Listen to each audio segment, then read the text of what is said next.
quand on parle des gens en exil, il y en a parmi eux qui ont été seulement appelés à répondre de la gestion, à répondre de ce que des fonds, par exemple, ont disparu, répondre de ce qu'on leur reproche un délit de droit commun.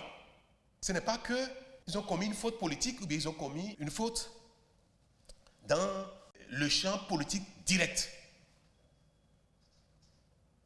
Donc, Monsieur le Président, moi je ne peux pas soutenir le fait que les acteurs politiques doivent être amnistiés systématiquement de tout délit.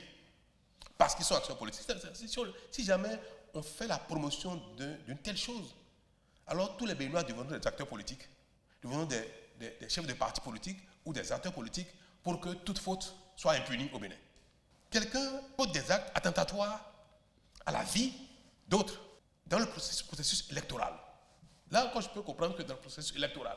Et on dit que ce acte-là doit être impérativement amnistié. Impérativement.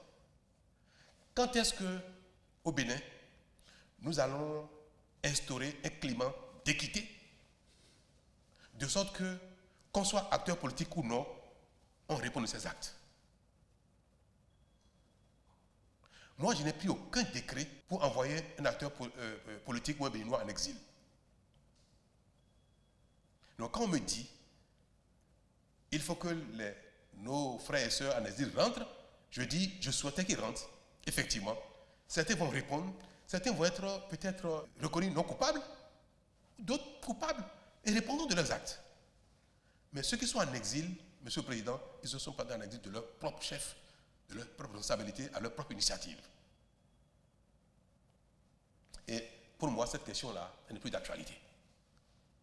C'est ma position sur les condamnations judiciaires qui ont été prononcées contre des personnes qui ont commis des délits, bien qu'étant acteurs politiques.